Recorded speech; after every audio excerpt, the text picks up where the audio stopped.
सर्वांना नमस्कार. दुपारी जेवणाच्या वेळेसुद्धा इतकी गर्दी आहे हे दाखवतं की लातूर अजूनही शिक्षणाच्या प्रती किती सिरियस आहे. तर न्यूरोसर्जरी हा थोडासा रुटीनपेक्षा वेगळा विषय आहे. आजचा जो टॉपिक मी चूज केला आहे तो आहे head injury, role of primary physician. आता हेड इंजुरी हा टॉपिक आपल्यासाठी का महत्त्वाचा आहे? सोलापूरवरून निघत असताना युजली आधीचे इथं पोचायला 2-2.5 तास लागायचे. आज आम्ही साधारण 1.25 तासामध्ये पोहोचलो. सर आणि मी गाडीमध्ये होतो. गाडी चालत होती, स्पीड 100 झाली, 110 झाली आणि 140 कधी पोहोचली कळलंच नाही, इतकं सुंदर रस्ते होते. त्यामुळं हा टॉपिक नक्कीच आजच्या काळामध्ये जेव्हा रोड्स एवढे चांगले झालेले आहेत हा नक्कीच खूप रेलेवंट आहे. तर हे आमचं हॉस्पिटल SP इन्स्टिट्यूट जिथं मी मागचे 8 वर्ष काम करते आहे. SP इन्स्टिट्यूट हे ॲडव्हान्स न्यूरोलॉजी आणि neurosurgery and neuro intervention centre आहे. त्याच्यामुळे इथे cath lab, neuro OT, microscope, neuro navigation, 3 Tesla MRI, you name anything in neurology and neurosurgery and we have it. So head injury काय आहे? अगदी सोप्या भाषेत सांगायचं तो इंजुरी टू स्कल आणि ब्रेन. पण ह्याच्यामुळे खूप मोठ्या प्रमाणामध्ये मॉर्बिडिटी आणि मॉर्टॅलिटी आपण फेस करतो आणि it causes a high burden on the family and country due to decrease in the number of productive years. So head injury directly न्यूरोसर्जनकडे फार कमी वेळा येते. पहिल्यांदा असता तुम्ही लोक जे पेरिफेरीच्या सेंटरमध्ये पेशंट अटेंड करता, त्यामुळे तुम्हाला एक हेड इंजुरीची केस आल्यानंतर काय बघायला पाहिजे हे पाहणं फार आवश्यक आहे. तर हा डाटा वगैरे दॅट इज ओके, हे प्रत्येक प्रेझेंटेशनमध्ये असते की नॅशनल डेटा एवढा आहे, ग्लोबल डेटा एवढा आहे. परंतु हे जे मॉर्टॅलिटी आहे किंवा जी मॉर्बिडिटी पेशंटमध्ये येते ती डेफिनेटली आपण कमी करू शकतो by knowing simple neurological examination. खूप डिटेल जायचं नाही, कारण न्यूरोलॉजी हा असा विषय आहे जो प्रत्येकाने आपल्या अभ्यासाच्या करिक्युलममध्ये सोडून दिलेला असतो. एकच कुठली तरी केस करायची आणि तीच प्रेझेंट करायची. तर age is most common 20 to 40 years. आणि असं म्हटलं जातं की females are very bad drivers. पर कॉन्ट्ररी टू दॅट फिमेल ड्रायव्हर्समध्ये हेड इंजुरीच्या केसेस खूप कमी असतात, कारण की फिमेल्स कॉशस असतात. तर मोस्ट कॉमन काय आहे? Road traffic accident, railway accidents, fall, domestic accidents, industrial accidents. ही स्लाईड तुम्हाला एक व्हाईड व्हरायटी ऑफ सिनॅरिओज दाखवते. पिक्चर येतो धूम, मग मुलं एकदम स्पोर्ट्स बाईक घेऊन जोरात इकडून तिकडे गाड्या आपल्याला जाताना दिसतात. गाडी चालवत असताना मोबाईलवर बोलणे हे खूप कॉमन आहे. काही स्पोर्ट्स आहेत ज्याच्यामध्ये इंजुरी होण्याची शक्यता असते. नॅचरल कॅलॅमिटीजमुळे इंजुरी होऊ शकते. आणि of course most common is the negligence while driving. आपण बऱ्याचदा ऐकतो की गाडी चालवता चालवता ड्रायव्हरला झोप लागली. आजचा एक नवीन कन्सेप्ट आलेला आहे रोड हिप्नॉसिस. त्याच्यामध्ये खूप मेजर ॲक्सिडेंट्स व्हायला लागलेले आहेत. त्यामुळे हे फार महत्त्वाचं आहे की रोड हिप्नॉसिस टाळणं. इतके सुंदर रस्ते बांधल्यानंतर जेव्हा हा प्रॉब्लेम आपल्याकडे यायला लागला, सरकारने त्याला खूप सिरियसली घेतलं आहे आणि त्याच्यामुळे ड्रायव्हरचं मन विचलित व्हावं याच्यासाठी वेगवेगळे बिलबोर्ड्स बनवणे की मोनोटोनी ब्रेक व्हावी याच्यासाठी सरकार खूप मोठा प्रयत्न करत आहे. तर इंजुरी कुठे कुठे होऊ शकते? डोक्याच्या तिकडे काय आहे? स्कॅल्प आहे, बोन आहे आणि त्याच्यामध्ये ड्युरा आहे आणि ब्रेन आहे. बस 4च गोष्टी. त्यामुळे ह्याच्यामध्ये कुठेही इंजुरी झाली की ती झाली प्रायमरी हेड इंजुरी. परंतु ती इंजुरी जी आहे ही अशी गोष्ट आहे जी आपण टाळू शकत नाही, ती ऑलरेडी घडली आहे. आपण जे बघणार आहोत it is prevention of secondary injury. म्हणजे इंजुरी झाल्यानंतर जेव्हा पेशंट आपल्याकडे ज्या अवस्थेमध्ये पोचतो तो आहे त्याच्यापेक्षा खराब होऊ नये म्हणून आपण काय करायला पाहिजे, त्याला कशाप्रकारे आपण एक्झामिन करायला पाहिजे आणि कशाप्रकारे ट्रीट करायला पाहिजे, हा कुठल्याही हेड इंजुरीच्या ट्रीटमेंटचा बेसिक कन्सेप्ट आजच्या काळाचा आहे. त्यामुळे any traumatic brain injury severity depends upon the amount of primary and secondary injury. So primary injury has already occurred, ती आता चेंज होणार नाही. What is to be avoided is secondary injury आणि most common cause is hypoxia. So कुठलाही patient आपल्याकडे head इंजुरीचा आला, भले तो चालत आलेला असू दे, भले तो बेशुद्ध अवस्थेमध्ये आलेला असू दे, पेशंटकडून किंवा रिलेटिव्हकडून ह्या गोष्टींची हिस्ट्री घेणं हे अल्टमोस्ट इम्पॉर्टंट आहे, जेणेकरून जस्ट पेशंट चालत आला आहे म्हणून त्याला मेजर इंजुरी नाही आहे या भासामध्ये आपण राहू नाही शकत. कारण मग असं होतं की पेशंट आत्ता शुद्धीवर आला होता आणि एक 5-6 तासानंतर तो आपल्याच वॉर्डमध्ये बेशुद्ध सापडतो. त्यामुळे हे पेशंट आला की हे घडघड तोंडातनं आलेच पाहिजेत हे प्रश्न, की तुम्हाला मोड ऑफ इंजुरी कसा होता, याच्यावरून पेशंटला पुढं लागलं आहे, पाठीमागं लागलं आहे, त्याच्याबरोबर असोसिएटेड काय काय इंजुरीज असू शकतात, लिम्ब फ्रॅक्चर्स असू शकतात का, बॅक फ्रॅक्चर्स असू शकतात का, ॲब्डॉमिनल ट्रॉमा आहे का किंवा चेस्ट ट्रॉमा आहे का, हे सगळं आपण विचारलं पाहिजे. जसं की कुणीतरी माणूस गाडीमध्ये बसलेला आहे, समोरून एखाद्या गाडीने त्याला धडक दिली तर पहिल्यांदा काय होणार, त्याची चेस्ट जाणार आणि व्हीलला धडकणार, स्टेअरिंग व्हीलला. सो चेस्ट ट्रॉमा हे आपण अशा केसमध्ये निग्लेक्ट नाही करू शकत. So history is really important. Amount किती वेळासाठी तो बेशुद्ध होता, किती वॉमिटिंग झालेले आहेत, हेडेक आहे का, फिट आली होती का, नाकातून कानातून ब्लड आलं होतं का, किंवा काही पाण्यासारखं CSF बाहेर येतं आहे का, हे आपण पाहणं आवश्यक आहे. त्याच्याबरोबर रूटीन एक्झामिनेशन, पल्स BP बघणे, लेवल ऑफ कॉन्शियसनेस चेक करणे, GCS, प्युपलरी रिस्पॉन्स, हे आपण पुढे सगळं पाहणार आहोत क्रमवार.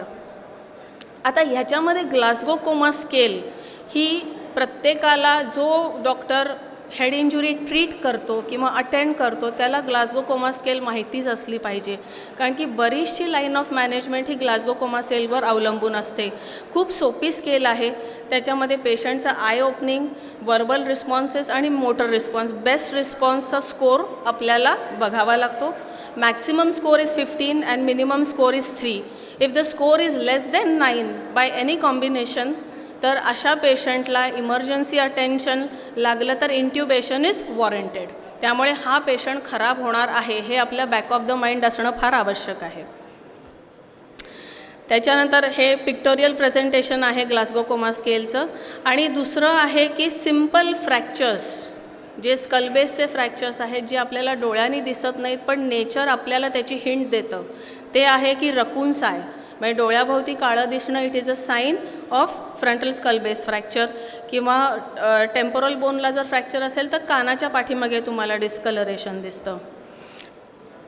जेव्हा कानाच्या पाठीमागे डिस्कलरेशन असतं आणि फ्रॅक्चर असेल तर काही काही वेळेला अशा प्रकारे CSF पेशंटच्या कानामधून बाहेर येत असतं.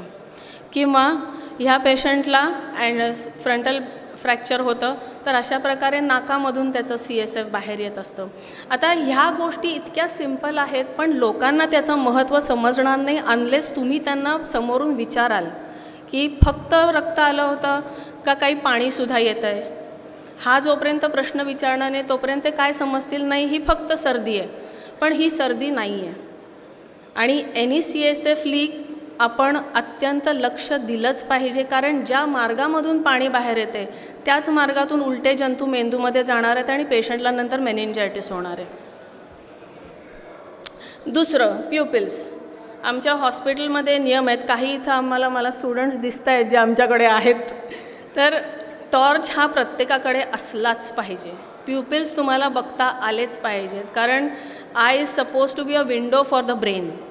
त्यामुळे प्युपिलरी रिॲक्शन किती ब्रिस्क रिॲक्शन आहे, इक्वल आहे का, इनॅक्विलिटी किती आहे, हे आपण पाहणं फार आवश्यक आहे. कारण रेस्ड ICPचं साईन असतं unequal pupil size, slowing of pulse म्हणजे ब्रॅडिकार्डिया आणि rise of blood pressure. So आपल्याला प्युपिल बघायचं शिकणं आवश्यक आहे. आता ह्याच्यामध्ये आपल्याला दिसतं आहे की एक प्युपिल मोठा आहे, एक प्युपिल छोटा आहे. हे जेव्हा हाऊसमन किंवा रेसिडेंट पटकन पिकअप करतो, वी फील प्राऊड की त्यांनी त्या पेशंटकडं विचार करून लक्ष दिलेलं आहे. ह्याच्यामध्ये टेक्निकल गोष्टी शिकण्यापेक्षासुद्धा विचार करण्याची सवय लावणं हे माझ्या दृष्टीने मला वाटतं की फार इम्पॉर्टंट आहे की ह्या गोष्टी आपण पाहिल्या पाहिजेत. त्याच्यानंतर बाकीचे रेस्ड ICPचे सायन्स काय असतात, change in pattern of respiration, पेशंटला वीकनेस व्हायला लागला, इनकॉन्टिनन्स व्हायला लागला आणि पेशंटला सीझर्स आल्या. तर ह्या गोष्टी काय दाखवतात की ब्रेनचा जो शरीरावरचा कंट्रोल आहे तो कमी कमी होत चालला आहे, म्हणजे काहीतरी गडबड आहे.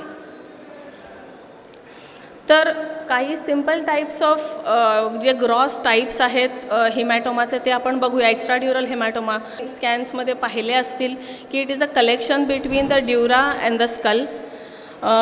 टेम्पोरल लोबमध्ये हा कॉमन असतो आणि it is suppose to be the most dangerous type of bleeding, कारण ह्याच्यामध्ये एक पर्टिक्युलर फिनॉमिनॉन आहे ज्याला म्हणतात ल्युसिड इंटरवल. म्हणजे हेड इंजुरी झाली, पेशंट एक अर्धा पाऊण तास चांगला असतो, हॉस्पिटलमध्ये चालत येतो आणि तासाभरानंतर पेशंट अनकॉन्शियस दिसतो. का? कारण की रक्तवाहिनी फुटलेली आहे, त्याच्यामध्ये हळूहळू ब्लड जमा होतं आहे आणि हळूहळू ते प्रेशर क्रिएट करते. त्यामुळे it is due to stripping of the dura आणि tear of middle meningeal artery. Middle meningeal artery ही आर्टरी मेजर आर्टरी असते जी ड्युराला सप्लाय करते, म्हणजे ब्रेनच्या कवरला सप्लाय करते. तर आता हा जो स्कॅन दिसतो याच्यामध्ये तुमचं लक्ष कुठं जातं आहे की एक मोठं पांढरं ब्लिडिंग दिसतं आहे, पण ते इम्पॉर्टंट नाही आहे. इम्पॉर्टंट काय आहे, त्या पांढऱ्याच्या मध्ये 2 काळे गोळे दिसत आहेत तुम्हाला, त्याला म्हणतात whirl sign. It is a sign of hyper acute bleeding. Hyper acute bleed हे नेहमी ब्लॅक दिसतं सिटीमध्ये, त्यामुळे जेव्हा तुम्हाला अशा प्रकारच्या ब्लिडिंगमध्ये ब्लॅक दिसतं आहे हे ब्लीड वाढणार. त्यामुळं ह्या पेशंटवर लक्ष ठेवलंच पाहिजे. त्यामुळं साईज किती आहे दॅट इज नॉट इमटेरियल. जर पेशंट तुमचा कॉन्शियस आहे आणि साईज मोठी आहे, प्रत्येकच पेशंटला सर्जरी लागते का? नाही, परंतु हे डिटेक्ट करणं की कुठलं ब्लिडिंग वाढणार आहे आणि कुठलं नाही इज मोर इम्पॉर्टंट. त्यामुळे ह्याच्यामध्ये जेव्हा तुम्हाला हे वर्ल साईन दिसतं तेव्हा हे ब्लिडिंग वाढणार. त्यामुळे त्या बाजूचं पेशंटचं प्युपिल डायलेट होणार, त्याची एका बाजूची ताकद कमी व्हायला लागणार, पेशंट हळूहळू अनकॉन्शियस व्हायला लागणार आणि मग त्याला क्रेनिओटॉमीची वेळ येणार. तर ही फर्स्ट जे पिक्चर आहे ती आर्टरी दाखवत आहे. तर हा पेशंट होता हा पहिल्या दिवशी जेव्हा आला होता तेव्हा ब्लिडिंग छोटं होतं, त्याच्यामध्ये वर्ल साईन होता. सेकंड डे त्याचं ब्लिडिंग वाढलं, तेव्हा आम्ही त्याला सर्जरीला घेतलं. तर याच्यामध्ये नेहमी क्रेनिओटॉमी केली जाते. फ्रॅक्चर्स बऱ्याचदा दिसतात, ते परत आम्ही फिक्स करतो की बोन परत पूर्वीसारखं होऊन जावं. पण अर्ली डिटेक्शन आणि अर्ली इंटरवेन्शन इज व्हेरी इम्पॉर्टंट. दुसरं असतं सबड्युरल हिमॅटोमा. सबड्युरल हिमॅटोमा म्हणजे काय की ब्रेन आणि ड्युराच्या मध्ये होणारं ब्लिडिंग. तर हे कशामुळं होतं की ब्रेन मॅटरच्या मध्ये ज्या उभ्या वेसल्स दिसत आहेत त्या टेअर होतात आणि त्याच्यामुळे हे ब्लिडिंग होतं. तर ह्याच्यामध्ये पेशंट बऱ्याचदा अनकॉन्शियस स्टेटमध्ये येतो, कारण हे ब्लिडिंग खूप रॅपिडली होत असतं आणि आपल्याकडे पोहोचेपर्यंत बऱ्याचदा पेशंट डल झालेला असतो. त्यामुळे अशा पेशंटना सर्जरी लागते. आता कुठल्याही पेशंटला आपण जेव्हा सर्जरी सांगतो किंवा आपण सांगतो की याला काहीतरी इंटरव्हेन्शन लागणार आहे, नातेवाईक विचारतात की नक्की आमचा पेशंट चांगला होईल का? तर हे आपण कसं त्यांना सांगायचं की होणार आहे किंवा नाही होणार आहे. म्हणजे ऑफकोर्स अंदाज आहे, 100% नाही, पण तरीसुद्धा की आता हा एक स्कॅन आहे, म्हणजे हा एक ब्लीड आहे ज्याच्यामध्ये मोठा सबड्युरल आहे, पण इव्हॅक्युएशन झाल्यानंतर ब्रेन अगदी नॉर्मल आहे, रिलॅक्स आहे, खाली पडलेला आहे.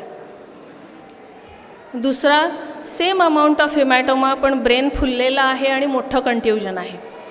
त्यामुळे scan reading is very important की त्याच्याबरोबर असोसिएटेड इंजुरी आहे का, त्याच्याबरोबर असोसिएटेड कंट्युजन आहे का, याच्यावरून पेशंटचं प्रोग्नॉसिस ठरत असतं. आणि जेव्हा इमर्जन्सी असते तेव्हा आम्ही असं फटफट ड्युरा ओपन करतो.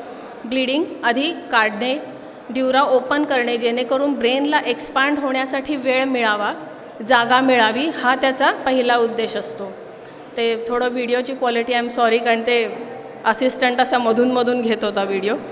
पण ह्याच्यामध्ये आपल्याला काय दिसतं आहे की ब्रेनला सूज आहे, कारण ब्रेन फुलून वर आला आहे, त्याच्याबरोबर ब्लिडिंगही आहे, म्हणजे त्याला कंट्युजन आहे, त्याला सेरेब्रल एडिमा आहे आणि सबड्युरलसुद्धा आहे. त्यामुळे अशा पेशंटना इमर्जन्सी नेहमी सर्जरीसाठी घेतलं जातं. हे सबड्युरल ब्लीड आपल्याला दिसतं. त्याच्यानंतर तिसरं असतं कंट्युजन. कंट्युजन म्हणजे काय की ब्रेनला झालेली इंजुरी, म्हणजे ब्रेनच्या आतमध्ये झालेलं ब्लिडिंग, वर नाही. तर हे कशामुळे होतं की डिरेक्टली जेव्हा डोकं धडकतं तेव्हा ब्रेन आतमध्ये हलतो. तुम्ही आपल्याला एक शेकन बेबी सिंड्रोम असं आपण एक शिकलो होतो की लहान मुलांना असं गदा हलवलं की इंजुरीज होतात, हे त्या प्रकारचं आहे. तर त्याला काउंटर आणि काउंटर खूप इंजुरीज होत असतात. तर ह्याच्यामध्ये स्पेसिफिक क्लिनिकल फीचर्स नसतात. जिथे ब्लिडिंग झालेलं आहे त्याच्याप्रमाणे तुम्हाला त्याचे क्लिनिकल फीचर्स दिसून येणार. Most common is frontal, temporal आणि वर्स्ट इज ब्रेन स्टेम. तिसरी आणि एक थोडीशी कन्फ्युजनमध्ये टाकणारी व्हरायटी असते ज्याला आपण म्हणतो डिफ्यूज ॲक्झोनल इंजुरी. म्हणजे काय की ब्रेनचा स्कॅन ऑलमोस्ट दिसायला नॉर्मल आहे, कुठंतरी एखाद दुसऱ्या ठिकाणी छोटंसं ब्लिडिंग आहे, पण पेशंट डेड अनकॉन्शियस. तुम्ही हलवा, चिमटा काढा, काहीही नाही, मिनिमल मोटर रिस्पॉन्स, इंट्युबेट झालेला असतो. तर हे कुठल्या केसेसमध्ये होतं? जेव्हा रोटेशनल इंजुरी असते त्याच्यामध्ये ब्रेनचं जे सेंटर असतं ते ट्विस्ट होतं. आता ब्रेनच्या सेंटरमध्ये तुमचे लेवल ऑफ कॉन्शियसनेसचे फायबर्स आहेत. Alertness is a central thing. त्यामुळे जेव्हा त्याला इंजुरी होते तेव्हा हे पेशंट्स अनकॉन्शियस असतात, पण स्कॅन इज फेअरली नॉर्मल. त्यामुळे अशा पेशंटना मेडिकली सपोर्ट करणे, व्हेंटिलेट करणे आणि मेडिसिननी त्याला हळूहळू बाहेर येण्यासाठी मदत करणे, याला युजली कॉन्झर्वेटिव्ह ट्रीटमेंटच लागते. अशा पेशंटसाठी ॲग्रेसिव्हली बायलॅटरल डिकम्प्रेशन वगैरे असं काहीही युजली गरज नाही पडत. त्याच्यानंतर स्कल फ्रॅक्चर्स. ही गोष्ट थोडीशी सोपी असते कारण ती तुम्हाला दिसत असते, नातेवाईकांना दिसत असते, त्यामुळं नातेवाईकांना पटकन समजतं याचं महत्त्व. थोडंसं बाहेरून ब्लिडिंग वगैरे येत असतं त्यामुळे लोकं घाबरलेली असतात. So usually they are ready for treatment. तर याच्यामध्ये सिम्पल फ्रॅक्चर्स असतात, डिप्रेस्ड असतात, कंपाऊंड फ्रॅक्चर्स असतात. आता जेव्हा अशा प्रकारचं फ्रॅक्चर तुमच्याकडे येतं की ज्याच्यामध्ये हाडं पूर्ण तुटली आहेत, ब्रेन बाहेर लटकतो आहे, अशा वेळेला काय करायचं? कारण नातेवाईक, डॉक्टर सगळेच पॅनिक झालेले असतात. अशा केसेसमध्ये what we expect is just a normal saline wash आणि ड्रेसिंग. तो ब्रेन झाकून टाकायचा, तो काढायचा नाही, तो सक नाही करायचा, तो काही नाही करायचा, कारण तो फंक्शनल आहे का नाही हे आपल्याला माहिती नाही आहे. त्यामुळे अशा याच्यामध्ये तुम्ही बिटाडीन नाही वापरू शकत. या विंडवर तुम्ही स्पिरिट नाही वापरू शकत कारण Betadine spirit gives rise to seizure, कारण ते केमिकल्स आहेत. So we cannot use that. So only wash is normal saline आणि प्युअर ड्रेसिंग आणि to shift the patient at the nearest centre. तर ह्याच्यामध्ये हा पेशंट आल्यानंतर हा यंग मुलगा होता आणि त्याचं इतकं दुर्दैव होतं की तो रस्त्यावरून चालला होता आणि कुठेतरी जवळच्या शेतामध्ये विहीर खणण्याचं काम चालू होतं. तर त्यांनी ते डायनामाईट लावलं खड्डा खणायला, त्याच्यातला एक दगड उडून त्याच्या डोक्यात घुसला. त्यामुळं खूप सिव्हिअर इंजुरी होती ती. मग अशा पेशंटना जेव्हा ओपन केलं, पहिल्यांदा फक्त बोनच्या मार्जिन डिफाईन केल्या, क्रेनिओटॉमीनंतर ड्युरा बघितला आणि हे बोनचे तुकडे जे आतमध्ये घुसलेले आहेत ते आपल्याला अशा प्रकारे वेचून वेचून काढावे लागले. आता ह्याच्यामध्ये आम्ही इम्पॉर्टंट काय घेतो की तुम्ही अशा वुंडना हात न लावणं का आवश्यक आहे, कारण ऑलरेडी ते ब्रेनमध्ये घुसले. Any extra movement can tear the vessels and lead to further injury. त्यामुळे प्रत्येक बोनचा तुकडा वेसल आणि ब्रेनपासून सेपरेट करून नंतर आपण काढतो आहे टू अवॉइड फर्दर डॅमेज. त्याच्यानंतर एक प्रकार असतो स्कल बेस फ्रॅक्चर. जसं आपण मगाशी बघितलं की कानामधून CSF येते, नाकामधून CSF येते. आता हे CSF आल्यानंतर मेंदूत काय जाणार? हवा. So pneumocephalus is a sign of skull base injury. इथे अँटिरियर स्कल बेस फ्रॅक्चर झालेलं आहे, जिथे आपले सायनसेस असतात त्याच्यामधून हवा आत गेलेली आहे. त्यामुळे असा पेशंट जरी कॉन्शियस असला तरी आपण त्याला निग्लेक्ट नाही करू शकत, कारण की हा पेशंट खराब होण्याची शक्यता आहे. कारण काय? एक इन्फेक्शन, दुसरं हवा जेव्हा मेंदूच्या आतमध्ये जाते आणि बॉडीचं टेम्परेचर हे बाकीच्या वातावरणापेक्षा जास्त असतं, so air expands in the warmer environment. त्यामुळे हे हवा मोठी होणार आणि it will create a pseudo pressure. त्यामुळे हे पेशंट खराब होण्याची शक्यता आहे. आता हे झाली प्रायमरी इंजुरी. आता जो आपला मेन टॉपिक आहे सेकंडरी इंजुरी. सेकंडरी इंजुरी म्हणजे काय? तुम्हाला लागल्यानंतर काय होतं? लागलं की पहिला रिस्पॉन्स असतो सुस्त. पहिल्या दिवशी मुकामार दिसत नाही, दुसऱ्या दिवशी काळं, निळं, पिवळं जे त्वचेत दिसायला लागतं ब्रेनमध्ये तशाच प्रकारचं, पण स्कॅनमध्ये दिसताना आपल्याला व्हाईट ब्लिडिंग दिसतं. त्यामुळे स्वेलिंग येणार, हिमॅटोमा होणार, त्याला व्हॅस्क्युलर स्वेलिंग आल्यामुळे व्हॅस्क्युलर कॉम्प्रोमाइज होऊन आणखीन प्रेशर वाढणार आणि मग शेवटी कोनिंग होणार, म्हणजे पेशंट बेशुद्ध व्हायला लागतो. एक्स्ट्रा क्रेनियल फॅक्टर्स काय? Again respiration, blood pressure fluctuation, blood loss झालेला असतो, त्यामुळे डिहायड्रेशन असतं, हाय ग्रेड फीवर्स असतात. त्यामुळे ह्या सगळ्या गोष्टी आपल्याला पाहाव्या लागतात. तर ह्याच्यामध्ये हे जे कॅस्केड आहे ते रोखणं हे कुठल्याही डॉक्टरचं प्रायमरी कार्य आहे. मेंदूची सूज वाढली, आतलं प्रेशर वाढलं की वॅस्क्युलर कॉम्प्रोमाइज झाला, त्याच्यामुळे आणखीन हायपॉक्सिया झाला, इंजुरी, आणखीन स्वेलिंग, आणखीन राईज इन प्रेशर. त्याच्यामुळे फर्स्ट इन्स्टंटमध्ये स्वेलिंग न वाढू देणं is the crux of preventing the secondary trauma. आता जेव्हा पेशंट आपल्याकडे येतो तेव्हा आपण रुटीन ब्लड इन्व्हेस्टिगेशन करून घेतो, पण रुटीन ब्लड इन्व्हेस्टिगेशनपेक्षा सुद्धा 2 इन्व्हेस्टिगेशन्स आपल्यासाठी महत्त्वाचे आहेत. एक म्हणजे ब्लड ग्रुपिंग, कारण की असं असतं की बऱ्याचदा ब्लिडिंग होत असतं आणि पेशंटचं ब्लड ए निगेटिव्ह निघतं आणि ते आयत्या वेळेला जेव्हा ब्लिडिंग खूप झालेलं असतं तेव्हा आपल्याला कळतं. त्यामुळे ऑन ॲडमिशन अशा पेशंटला जेव्हा ब्लिडिंग आहे तेव्हा तुम्हाला त्याच्यामध्ये ब्लड ग्रुपिंग न विसरता आपण केलं पाहिजे. आणि दुसरं आहे कोॲग्युलेशन प्रोफाईल, कारण की आजकाल आपण बघतो की बऱ्याचदा ज्या पेशंटला डायबिटीस आहे, हायपरटेन्शन आहे, त्यांना अँटी कोॲग्युलेशन चालू असतं प्रोफिलॅक्टिकली. त्यामुळे अशा पेशंट्समध्ये ब्लिडिंग वाढण्याची शक्यता फार जास्त आहे. त्यामुळे त्यांचं कोॲग्युलेशन प्रोफाईल चेक करणे आणि प्रिव्हियस मेडिकेशनची हिस्ट्री व्यवस्थित घेणे याच्यामध्ये इम्पॉर्टंट आहे. दुसरं आहे एक्सरे, स्कल, CT स्कॅन. बाकी अलाइड इंजुरीज बघण्यासाठी सर्वायकल स्पाइन एक्सरेज, USGs, लिंब इंजुरीजसाठी वेगवेगळे एक्सरे आपण करून घेतले पाहिजे. So while examining the patient, most important is stripping the patient, making him naked and checking the patient. हे इम्पॉर्टंट आहे. आता डॉक्टरांमध्ये डायलेमा काय असतो की आपण एक्सरे कधी करून घेतला पाहिजे, कुठल्या पेशंटला ॲडमिट करायचं, कुणामध्ये ब्लिडिंग होण्याची शक्यता आहे, प्रत्येकाचा CT स्कॅन करूनच घ्यायचा का, कुणाला स्पेशलिस्टकडे ट्रान्सफर करायचं, कुणाचं ऑपरेशन करायचं आणि कुणाला व्हेंटिलेट करायचं. हे रूटीन आयुष्यामध्ये एक सेमी कॉन्शियस असलेले पेशंट जेव्हा आपल्याकडे येतात तेव्हा आपल्याला हे पडतात प्रश्न. तर ह्याच्यामध्ये ही एक स्लाईड मात्र प्रत्येकाने पाठ करण्याची आवश्यकता आहे. म्हणजे पाठ म्हणजे तसं नाही, पण सगळ्यांना माहीत असण्याची आवश्यकता आहे. तर हेड इंजुरी ही 3 कॅटेगरीमध्ये डिवाईड केली जाते, माइल्ड, मॉडरेट आणि सिव्हिअर.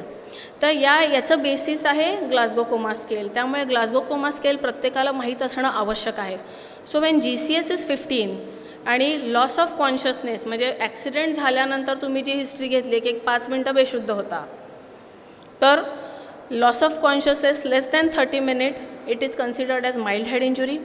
मॉडरेट असतं जेव्हा loss of consciousness is more than 30 minutes to 24 hours and GCS is between 9 to 12. आणि सिव्हिअर जेव्हा patient is unconscious and GCS is less than 9. त्यामुळे ह्या कॅटेगरी वाईज आपल्याला पेशंटची प्रायोरिटी ठरवणं हे मोस्ट इम्पॉर्टंट असतं. कारण आपल्या हॉस्पिटलमध्ये समजा एक 20-25 पेशंट ॲडमिट आहेत, प्रत्येकालाच बघण्याची गरज नसते, परंतु काही पेशंट आहेत जे बॅक ऑफ द माइंड आपलं चालू राहिलं पाहिजे की याचा GCS कमी आहे, हा आपण पाहिलाच पाहिजे आणि हा 1 तासांनी परत जाऊन पाहावाच लागतो. नाहीतर मग आपल्याला ॲक्च्युली सरप्राईज नसतो, धक्का असतो की आपण काहीतरी मिस केलं. त्याच्यामुळे जेव्हा पेशंट कॅज्युअल्टीमध्ये येतो, आजकाल हे गोल्डन आवरचं म्हणजे प्रत्येक अवयवामध्ये आजकाल गोल्डन आवर आहे. तो गोल्डन आवर ऑफ रिससिटेशन हे न्यूरोट्रॉमामध्ये आहे. याच्यामध्ये जे काही तोंडामध्ये फॉरेन बॉडी आहेत ती काढणं, पेशंटचं पोझिशन व्यवस्थित करणं, काही वेळेला फ्लेक्स नेक असते त्याच्यामुळे एअरवे ऑब्लिटरेट होऊ शकतो तुमचा, सक्शन करून घेणे, लागलं तर एंडोट्रॅकियल इंट्युबेशन करणे आणि ABC airway breathing circulation, pulse, BP, volume हे सगळं आपण पाहिलंच पाहिजे. त्याच्याबरोबरच पाल्पेशन, थोरॅसिक कुठे फ्रॅक्चर्स आहेत का, ॲब्डॉमिन सॉफ्ट आहे का नाही, लिंब इंजुरीज काही आहेत का हे आपण पाहणं आवश्यक आहे आणि GCS प्रमाणे न्यूरोलॉजिकल असेसमेंट करणं आवश्यक आहे. आता एक्सरे स्कल करायचा का? X-ray skull is not obsolete in few cases where there is an penetrating injury or evidence of foreign body. अशा याच्यामध्ये तुम्ही एक्सरे स्केल करू शकता, त्याला मेडिको लिगल इम्पॉर्टन्स आहे. दुसरं, CT कुणाचा करून घ्यायचा? सगळ्या पेशंटचा CT करायचा का? Not necessary. पण आजकाल बऱ्याचदा असं होतं की पेशंटच डिमांड करतात की आम्ही एकदा CT करून बघतो, दॅट इज अनादर थिंग. परंतु जे मॉडरेट आणि सिव्हिअर हेड इंजुरीज आहेत त्या प्रत्येक पेशंटचा CT कंपल्सरी झालाच पाहिजे. जे माइल्ड हेड इंजुरी आहेत पण ज्याला असोसिएटेड स्कल फ्रॅक्चर्स आहेत किंवा मेकॅनिझम ऑफ इंजुरी माहिती नाही आहे किंवा काही सबस्टन्स अब्यूज आहे, अशा पेशंटमध्ये माइल्ड इंजुरी असतानासुद्धा आपल्याला CT करून घेणं इम्पॉर्टंट आहे. आता ॲडमिशन कुणाचं करायचं? जे अर्धवट शुद्धीमध्ये आहेत, ज्यांना ॲक्सिडेंटनंतर फिट आलेली आहे, एक बाजू हलत नाही आहे किंवा एका बाजूची ताकद कमी आहे, विजिबल स्कल फ्रॅक्चर्स आहेत, पेशंटचं खूप डोकं दुखतं आहे, पेशंटला वॉमिटिंग होतं आहे, नाकातून कानातून CSF येतं आहे, ब्लड येतं आहे आणि घरी त्याची काळजी घेता येईल असं आपल्याला वाटत नाही. काही काही स्ट्रेटा असा असतो की ज्याचे नातेवाईक आपल्याला कॉन्फिडंट नाही वाटत की हे या पेशंटची काळजी घेऊ शकतील, किंवा जेव्हा चाइल्ड आहे आणि त्याला हिस्ट्री ऑफ अनकॉन्शियसनेस आहे, असे सगळे पेशंट आपण ॲडमिट करून घेणं आवश्यक आहे. आता ह्याच्यामध्ये ट्रान्सफर कुणाला करायचं? आपण पहिल्यांदा पेशंट बघितला, second examination is around after 20-25 minutes. असं प्रोग्रेसिव्ह आपण पेशंटचं क्लिनिकली इम्प्रूव्हमेंट डिटोरिएशन बघून आपण ठरवतो. जर क्लिनिकल डिटोरिएशन होत असेल तर लवकरात लवकर शिफ्ट करायला पाहिजे. सगळं करूनसुद्धा पेशंट अजूनही अनकॉन्शियस राहत आहे, तुम्ही शिफ्ट करायला पाहिजे. फोकल डेफिसिट्स असेल किंवा मगासारखा ब्रेन बिन बाहेर आला असेल, तुम्ही शिफ्ट करायला पाहिजे. आणि जर पेशंटला व्हेंटिलेशन लागत असेल तरीही शिफ्ट करणं ॲडवायजेबल आहे. आता ट्रान्सफर जेव्हा आपण पेशंट करणार असतो, you have to make sure that resuscitation is completed, म्हणजे पेशंट हिमोडायनॅमिकली स्टेबल झालेला आहे आणि त्याच्यानंतरच आपण त्यांना ट्रान्सफर करतो. ट्रान्सफर करत असताना IV लाईन असली पाहिजे, त्याला कॅथेटर घातलेलं असलं पाहिजे, लागलं तर इंट्युबेशन आणि व्हेंटिलेशन. आजकालच्या ज्या ॲम्ब्युलन्सेस आहेत त्या खूप चांगल्या इक्विप्ड आहेत, खूप तुमच्यामधले सहकारी ॲम्ब्युलन्समध्ये सेवा देत असतात आणि तेही खूप चांगल्या पद्धतीनं काम त्याच्यामध्ये करत असतात. तर कुठल्याही ॲम्ब्युलन्समध्ये आपण आपल्या बाजूने एकदा क्रॉस चेक करणं कधीही इम्पॉर्टंट आहे की ह्या सगळ्या गोष्टी आहेत का नाहीत. Basically extra backup oxygen cylinder, लागलं तर इंट्युबेशनची सोय, suction machine, IV fluids, syringe pump आणि काही बेसिक मेडिसिन्स लाईक अँटीकन्व्हल्जंट्स, मॅनिटॉल, ॲड्रिनलिन, ह्या गोष्टी असणं आवश्यक आहे. आता पेशंट जेव्हा डिटोरिएट होतो आहे तेव्हा आपण काय करायला पाहिजे की पहिल्यांदा त्याचं इंट्युबेशन करायचं, व्हेंटिलेट करायचा, CT स्कॅन करून घ्यायचा आणि जर लागलं तर न्यूरोसर्जनला तुम्ही कॉल द्यायला हवा. जर असोसिएटेड मॅक्झिलोफेशियल इंजुरी असेल तर काही वेळेला इमर्जन्सी ट्रकिओस्टॉमीसुद्धा करायला लागू शकते, कारण अशा पेशंटमध्ये इंट्युबेशन काही वेळेला आपल्याला डिफिकल्ट जातं. आता व्हेंटिलेशन कशा पद्धतीने करायचं? आमच्या हॉस्पिटलमध्ये एक नियम आहे, व्हेंटिलेट करताना पॅरलाइज केलं जात नाही. We don't paralyse the patient. You should not paralyse the patient. का? हलता डुलता पेशंट चांगला असतो रादर दॅन अनकॉन्शियस पेशंट. बरेचसे पेशंट रेस्टलेस असतात, हातपाय हलवत असतात, झाडत असतात, परंतु ते फार क्लिनिकल एक्झामिनेशनसाठी ते फार इम्पॉर्टंट आहे. जर तुम्हाला सिडेट करावं लागलं तर शॉर्ट ड्युरेशन सिडेटिव्ह लाईक मिडाझोलाम द्यायचं की ज्याच्या बंद केलं की 15 मिनटामध्ये तुमचा पेशंट परत पूर्वीच्या स्टेटला यायला पाहिजे आणि you should able to examine the patient. So repeated examination is very important in neurology. याच्यामध्ये तुमचं PO2 मेंटेन ठेवणं, PSO2 मेंटेन ठेवणं आणि high tidal volume and low PEEP ventilation करायला हवं अशामध्ये. बाकी IV फ्लुइड मॅनेजमेंट आहे. सीझर प्रोफेलॅक्सिस कुणाला द्यायचं? ज्यांना अल्कोहोलची हिस्ट्री आहे, पेनिट्रेटिंग इंजुरी आहे, ब्लिडिंग आहे, सिव्हिअर ट्रॉमा आहे, अशा यांना तुम्ही सीझर प्रोफेलॅक्सिस दिलं पाहिजे. त्याचे हे डोसेजेस आहेत. अँटी एडिमासाठी मॅनिटॉल सगळ्यांना माहिती आहे. याच्यामध्ये मी फक्त एकच पॉईंट तुम्हाला सांगू शकते, जेव्हा तुम्हाला एक्स्ट्राड्युरल हिमॅटोमा दिसतो मॅनिटॉल द्यायचं नाही. चुकूनसुद्धा मॅनिटॉल द्यायचं नाही. It will increase the extradural haematoma, so we are not doing that. हे मॅनिटॉलचं डोसेज हे तुम्हाला कुठेही नेटवर मिळून जाईल. आणि याच्यामध्ये सगळ्यात महत्त्वाचा रोल असतो की critical care physician, nursing care आणि बाकी न्यूरोप्रोटेक्टिव्ह अनेक ड्रग्ज आलेले आहेत जे आपण वापरू शकतो. हायपरबारिक ऑक्सिजन थेरपी आलेली आहे आणि ऑफकोर्स रिहॅबिलिटेशन. आमच्याकडे एक्सलंट रिहॅबिलिटेशन युनिट आहे ज्याच्यामध्ये 5 फिजिओथेरपीज थ्रू आउट डे प्रेझेंट असतात. त्या इनडोअर आउटडोअर पेशंटसाठी आम्ही ते वापरत असतो. तर हा एक पेशंट होता ज्याला सिव्हिअर ट्रॉमा होता. ते बघून आपल्याला कळतं की तेव्हा तो थोडा बेशुद्ध वगैरे असेल. आपण वेळेमध्ये सर्जरी केली. त्याच्यानंतर पेशंट एवढं सगळं घालूनसुद्धा आमच्याकडे मोबिलाईज केलाच जातो. तो बसलाच पाहिजे, तो जागा राहिलाच पाहिजे. नातेवाईकांनी त्याला हलवणे, मोबाईल दे, त्याच्याशी बोलण्याचा प्रयत्न करणे. त्यामुळे एवढं सगळं ट्रॅकिओस्टॉमी वगैरे असूनसुद्धा तो मोबिलाईज होतो. आणि मग आपण जेव्हा असे प्रयत्न करतो काही दिवसानंतर तो चालायला लागतो. आता परवाच आम्ही त्याची ट्रॅकिओस्टॉमी काढली. नाव he'll go home. So it is a journey that we go through with the relatives, with the patient. काही चांगले असतात रिझल्ट्स, काही वेळेला दुःखी रिझल्ट्स असतात. It's a part of life. त्यामुळे जेव्हा कधी कोणी चांगलं होतं ते it really makes everybody happy. So in conclusion, primary physician has a major role to play in the management of head injury in emergency department. And immediate resuscitation within the golden hour results in reduction in morbidity and mortality as it prevents the secondary injury, and aggressive rehabilitation can make wonders in patient's life. So thank you and take care of your head, because not everybody gets a replacement like Lord Ganesha. Thank you. Thank you, ma'am. Great